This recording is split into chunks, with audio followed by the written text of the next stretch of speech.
I can't stand single-parent households, especially those with only the mother. They live easy lives off of tax exemptions and welfare benefits, all courtesy of the government. The owner, with his unilateral prejudice, blames us without even understanding the country's system. But I know who you really are. My name is Lisa. A 37-year-old woman who received a jar full of earthworms and pilled bugs from my young daughter for my birthday, with her saying, "It's a gift for Mom." They were all collected from our backyard. I was happy with her love, but how should a mother who dislikes bugs deal with this?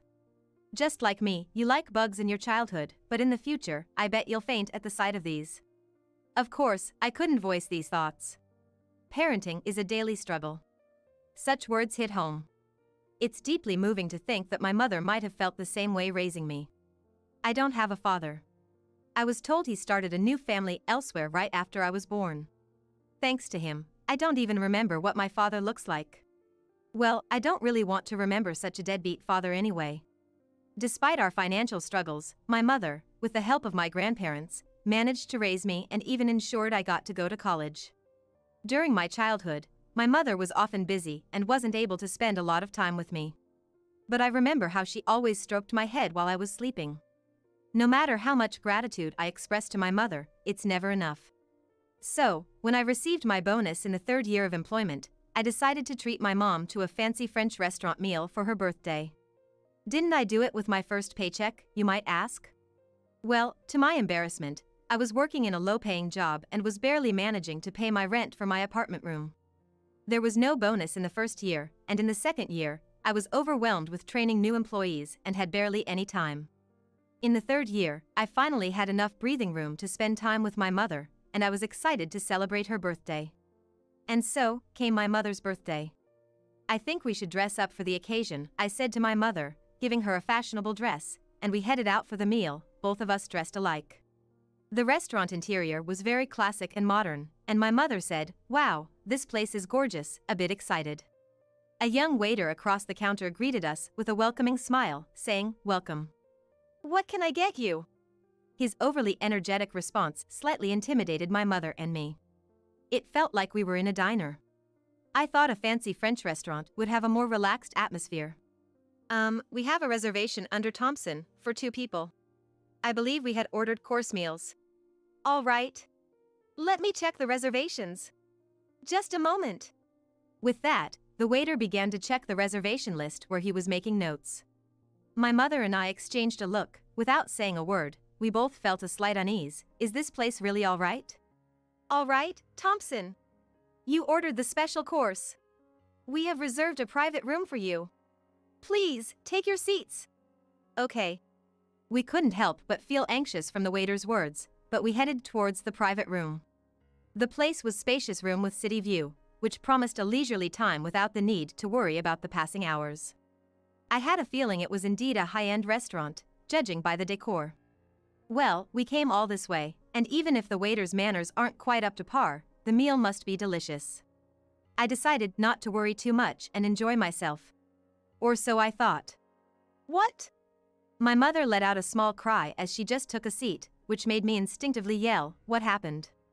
I think I stepped on something down the table. What? Taking the place of my startled mother, I peeked under the table. There, believe it or not, was a quite big piece of squid, fallen. Was it a leftover of previous guest? It looked a bit dried out, maybe it had been there for a while. I was taken aback and said, "You. What's this?" not expecting a cleaning lapse at such a high-end restaurant. Seems like a piece of food fell. It's not a rat or anything, so you don't have to worry. I started to say I don't really want to sit here, but swallowed my words. Was it better to cancel our reservation and go somewhere else since it's a special occasion like a birthday? But my mother was looking forward to eating French food for the first time in a while, and could we even get a reservation at another fancy place at this point? As I was pondering these thoughts for a few seconds, the sliding door swung open, and the waiter from earlier appeared, saying, "Wow, we got a couple of beauties here. How old are you? Got a boyfriend? I'm gonna take your drink orders now."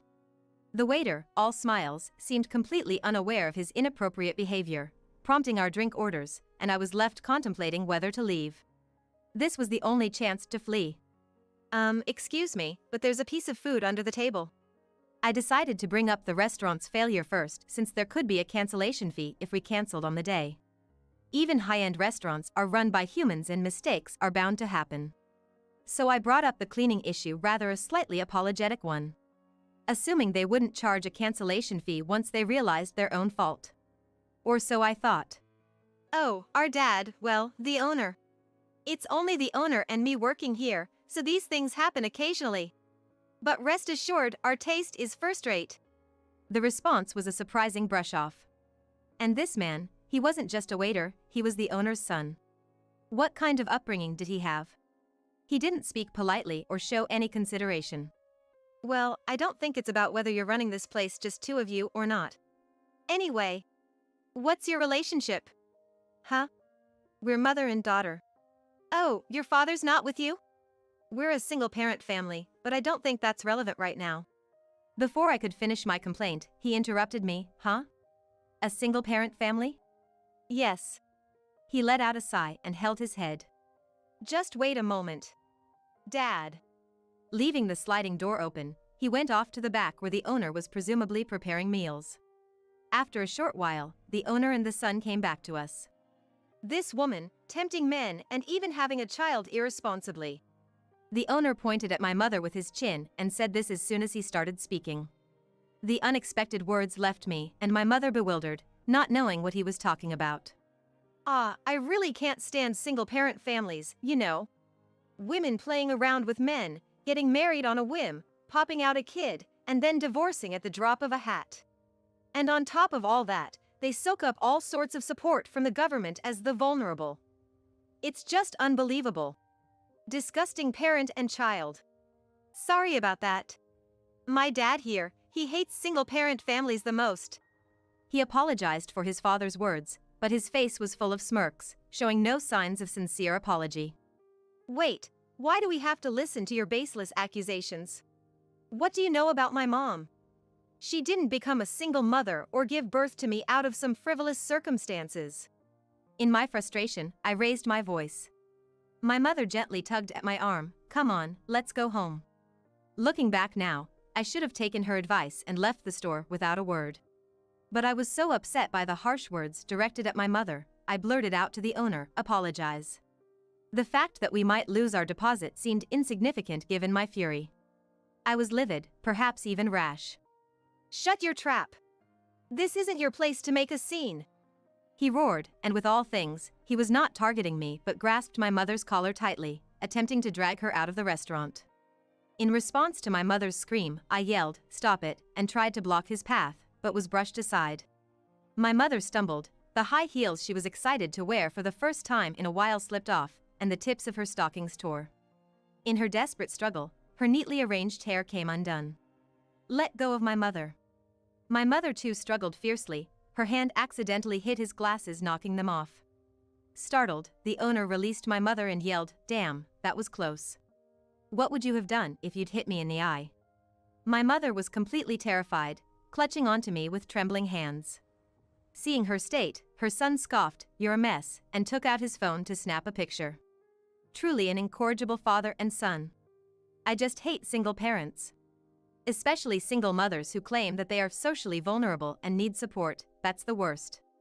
It's outrageous that single parents are exempt from making Social Security contributions. If they worked hard, they wouldn't need any help. Single mothers who don't even properly pay their taxes should get out. They're a national disgrace. This man spewed his excessively biased beliefs and outrageous arguments at us, and even attempted to kick my mother. I protected her just in time, but the very thought of him trying to kick an elderly woman with frail bones was horrifying.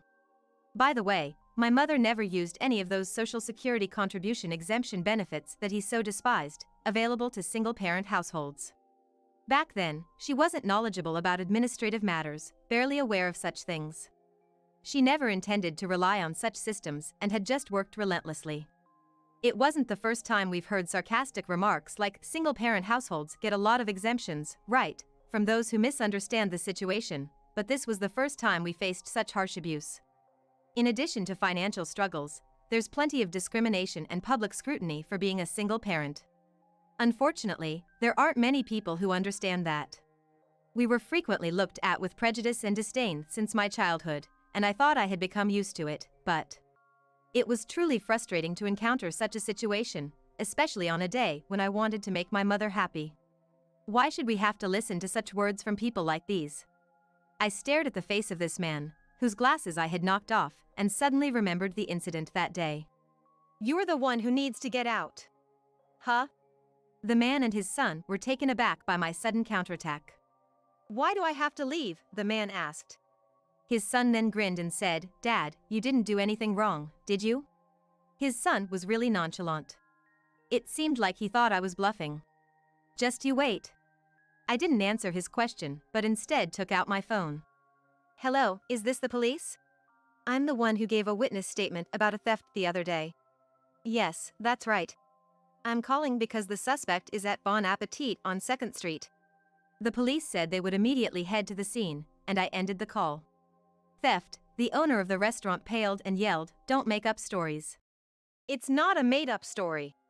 You broke into a house nearby the other day, didn't you?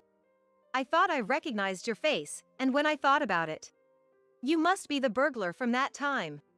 "That's right. Just about 2 weeks ago, when I went to a friend's house, I witnessed a man running away with belongings from a nearby house. I told the police about his features in detail, and they even created a sketch of him. The culprit had broken into the vacant house of a wealthy elderly person and stolen cash from a dresser before fleeing. He hasn't been caught yet. He was wearing glasses in the restaurant, so I didn't recognize him immediately, but I had the feeling that I had seen him somewhere before. When my mother scuffled with him and his glasses came off, and he glanced at us, I was certain he was the burglar." "I don't know anything about it. I didn't do anything like that." The moment the man yelled, a police officer came from the nearby police station and surrounded him in no time. "Let's hear what you have to say," the officer said, ignoring the man who was shouting, "This is nonsense. You take back your statement. I'm not the criminal." "If that's the case, why not go to the police station and prove your innocence? If you haven't done anything wrong, you won't get arrested." "This has nothing to do with that. When the owner started shouting loudly, a police officer stepped in between us, suggesting calmly, "Why don't you come down to the station, just as she suggests?" "Shut up." The owner raised his voice and made a threatening gesture at the officer. "Interfering with an officer in the performance of our duties, huh?" smiled the female officer. Just like that, the guy was restrained by the officers, his arms held firmly at his sides. If he was really innocent, he should have just compiled and gone to the station. Now he's added another charge to his sheet. What an idiot. You were repeating remarks that look down on single mothers. I just want to make something clear. My mother paid her dues just like everyone else. She was a tough lady, worked in construction operating heavy machinery amongst men when she was young. She fought her way through a male-dominated world to raise me. She deserves respect, not your judgment. At the very least, I don't want to hear it from a lowlife who breaks into people's homes." As I said this with a smile, the guy was livid, but with 2 burly officers standing beside him, there was no chance of causing a ruckus. His son looked baffled throughout, only able to utter, "What's going on?" The owner was then taken to the station and we were questioned. Well, Mom's birthday celebration was ruined, so I made it up to her later by taking her to a nice traditional French restaurant. It seems that the owner used to run the restaurant with his wife. But once their child became an adult, his wife told him, "It's hard being treated like an employee both at home and in the restaurant. I want to live my life freely from now on," and they ended up divorcing. The owner's bitter attitude towards single-parent families, particularly single mothers, seems rooted in a twisted resentment towards his ex-wife. He thought that without a man working, a woman can't even raise a child.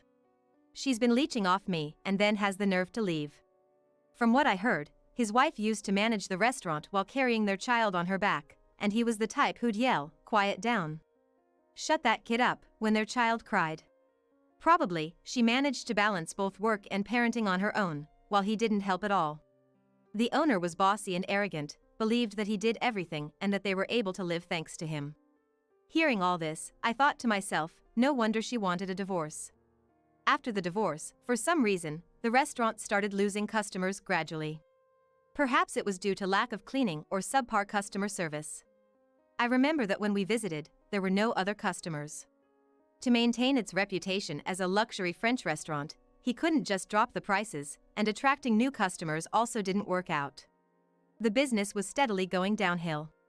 He should have hired someone, but for some reason, no one stayed for long. The exact reasons aren't known, but it seems that many quit due to his verbal abuse. Most likely, it was a personality issue. Eventually, he had to cut down on staff costs, and reluctantly made his son help out, but as you all know, his son wasn't good at customer service at all. He frequently caused troubles with customers, causing even more to leave. By the time his operating funds began to run dry, he didn't hesitate to resort to stealing. Apparently, he'd burgled once before when he was a student, and got away because there were no witnesses. Having gotten a taste of it, he easily slipped back into thieving, and it was his second offense when I caught him in the act. The fact that I remembered his face was a huge help, and the police were really grateful for it. After that, his restaurant naturally went out of business. He might be out of jail now, but I haven't seen him around here. I've heard he originally borrowed money from some shady sources and even made his son a guarantor without his son's knowledge. Well, I suppose his son, who we also don't see around anymore, is probably not leading a good life either. Meanwhile, I resigned from my job because it was a kind of a dishonest company. Having gained a certain level of career experience, it was a job change for the sake of career advancement. I was in sales at a company that creates web advertisements, and since the COVID pandemic, remote sales have increased. As a result, I'm spending more time with my 5-year-old daughter. Seeing me like this, my mother once remarked, "You really want to be with your child when they're small, don't you?" It made an impression on me. Honestly, as a child seeing my always busy mother, I often thought, maybe mom cares more about work than me. But now I'm glad to know that she wanted to be with me even though it took a long time to realize it. By the way, I met my husband at my new sales job after switching companies. He even used that French restaurant for business entertainment at one point. When I told him about what had happened there, he was surprised, saying, "I stopped using it because there were fewer customers and the service was arrogant, but I didn't know that was going on." It was a somewhat famous restaurant, and I don't know if it's appropriate to call this a shared topic, but our conversation became lively and he invited me to a French restaurant he recommended, which led to us dating. Ironically, that restaurant was like a Cupid for our love. Despite everything that happened, I'm a bit grateful to it. Before getting married, I worried about being judged for not having a father. But my in-laws didn't mind, and my husband values my mother. I'm glad I've been living earnestly and working hard every day. Reflecting on the lesson from that French restaurant, I want to teach my daughter, who will shape the future, to value each person in front of her because you never know what connections life will bring.